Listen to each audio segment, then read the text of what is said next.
Hello, everyone. My name is Patricia Silver. I'm your World's Miss Tourism 2022 and your host of Crown Different. So you touched a little bit about your platform. I know what was behind the platform. Do you mind sharing a bit about your platform and what inspired you to choose the platform that you have chosen? The platforms that I chosen, it's a dual platform, which I feel greatly blessed. I feel like all things happen for a reason, me being involved with Miss Tourism. And it was because of the birth of my youngest son. He was born, it was undiagnosed in utero. He had what was called an omphalocele. And in a nutshell, when we are created in utero, our insides are actually outside, and then they migrate back inside as we get, as we grow inside the uterus. And sometimes the umbilical or the abdominal wall doesn't completely close all the way and the organs don't migrate back inside.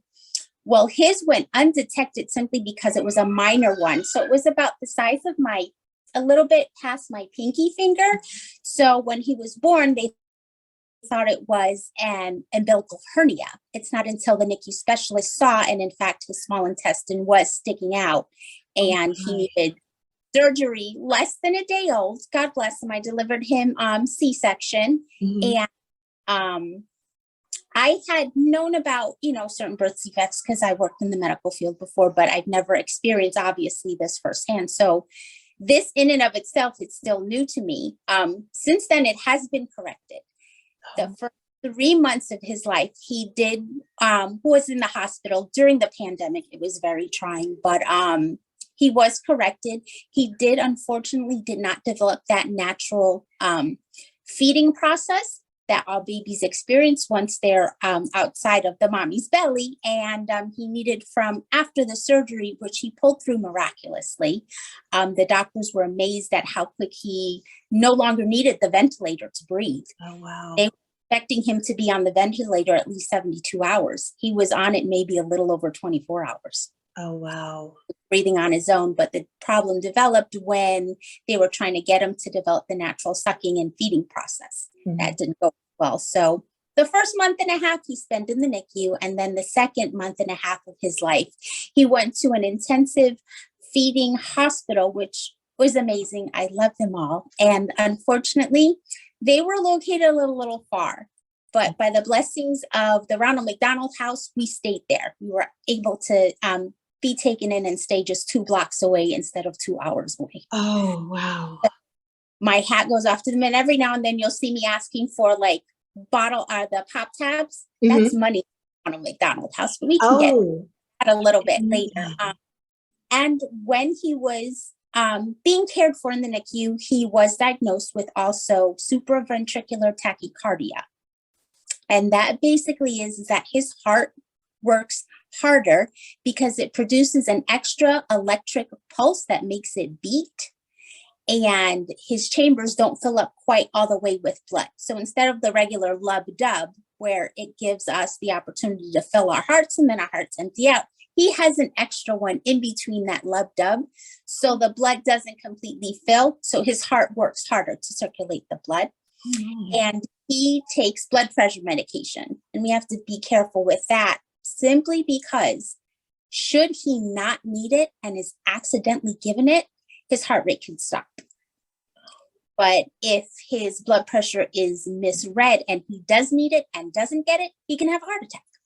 So I stay home with him and I care for him. So he has actually 2 birth defects. And that's why I embraced Birth Defects Awareness Month with attention to these 2, because it's not spoken about a lot. Like, you hear it every now and then, and I'm still learning about it. And there are babies that make a full recovery and thrive wonderfully. And then there's those that, unfortunately still need what's called a trach or an NG tube, which is a nasogastric tube. That's how Sebastian got his nutrients while he was working on learning how to feed from a bottle.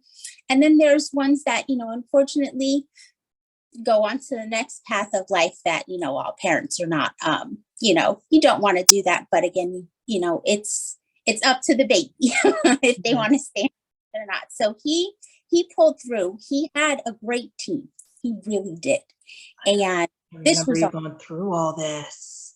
And and this is where also tourism comes into play, because it was also kind of like a therapy for me, because you know what? I needed something for myself too. And I needed something to unselfishly say, call my own. But it's like, if someone in my shoes, and if I could be that just one beacon of light to one mom and say, hey, it's okay to care for your son, to research this, use this, and then do a little something for yourself.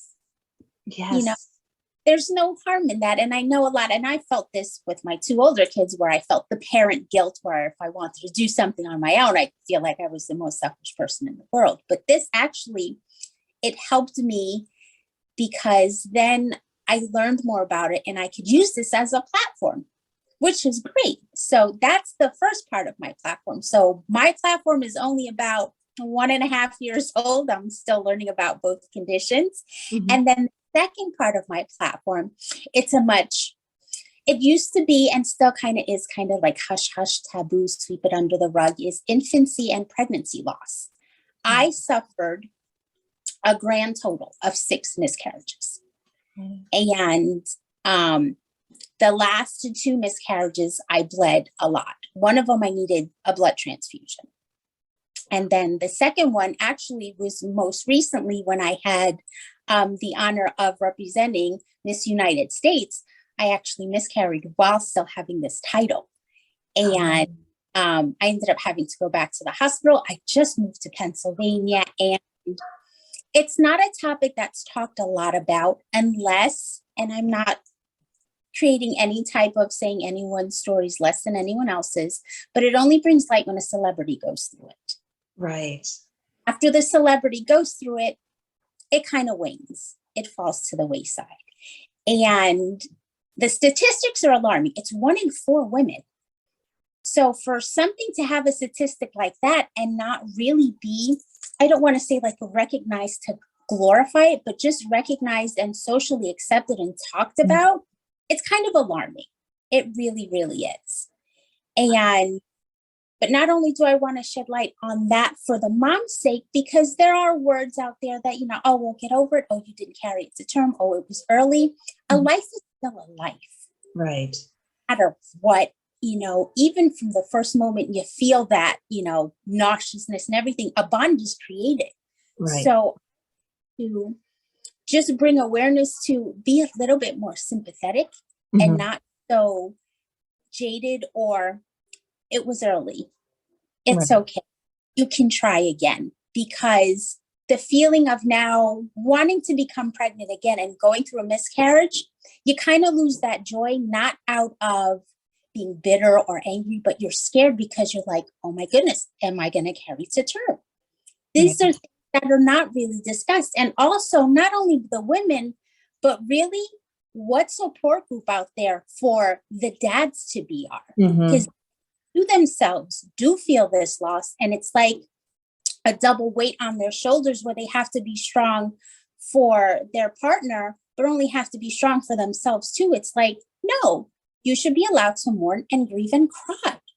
There's not really support systems out there for couples together to go through this, especially the men. They have to go through this. Some of them feel alone. And I belong to some groups on Facebook, and some dads are in there.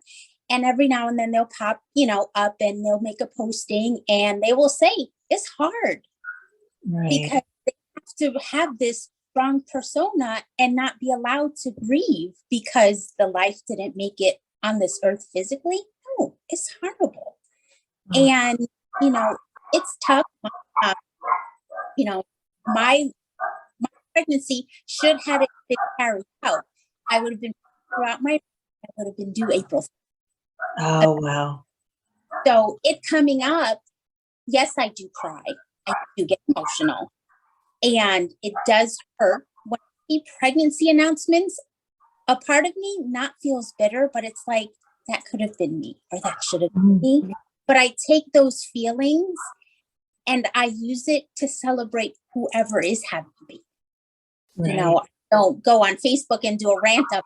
I would have been doing. How come I don't feel those emotions because I was able to process them in a healthy way. Do I mourn? Of course. Of them I mourn. I love them all. And ways pray and say, hug them all for me. I know they're all waiting for me on the other side. And we need more support system out there instead of just a celebrity saying, well, I'm going to donate here, or it only brings light when a celebrity goes through it. It's 1 in 4. It's not 1 in 4 celebrities. It's 1 in 4 women. And that's what, it alarms me that it's not spoken about a lot. It's something that has always been kind of taboo, and it'll only come about, again, if a celebrity goes through it. And it's it hurts because it happens all the time. It happens all day. And the only time someone would feel any type of comfort is if someone who's in the spotlight also gets that comfort. I could just be that just little symbol of, it hurts, you're going to be angry, but that's okay. Instead of them being, well, don't be angry. That's not very nice. We have to mourn no matter what kind of process it is in life, whether it's a miscarriage, a death, a divorce, anything. We have to go through a healthy process. That's the only way we can find some type of peace with it. So those are my 2 platforms. Oh, well, thank you for sharing that. I know, like I said, I knew what your platforms were, but especially with something like this, going through with what you're doing with your son. And then, like you said, I mean, I cannot have children. So when I hear women losing their children, or, a miscarriage, or whatever how it ever may happen, it breaks my heart, because, that, like you said, that life is still so precious no matter what, from that one moment. So thank you. That was thank you for sharing that. When I did have my last ultrasound of my last pregnancy, I did see, I don't know the sex of the baby, but the baby was in me without a heartbeat. Oh. Hospital was like, we'll let it pass naturally. I'm like, and this is how open I want to be with someone who might be in my shoes. I felt like I was a walking coffin for 2-3 days. And that's when they started, and I had to go back to the hospital for an emergency procedure. But it was devastating. It did break me, but I just said, okay, this happened. My baby knows that I still love her. And I have to find a way to move on and maybe communicate with someone who's maybe had the same, position that I was in, maybe not exactly, but something similar, that you're going to have these feelings, and it's okay. It's okay to be bitter. It's what you do with those feelings afterwards that ultimately affect who you can become in the future and who you can help in the future. I just feel like you just dropped the mic. Boom. You hit it right there. And that is one thing as a queen, is that you have that voice that, a friend of mine always said, your crown and your sash is like having a microphone. You're giving a voice to a topic that is near and dear to your heart. And that's what I think with pageantry, when, people say, oh, well, I'm going to represent, such and such an organization, but when it's really a personal thing, I think people can relate a lot more. And thank you so much for sharing that.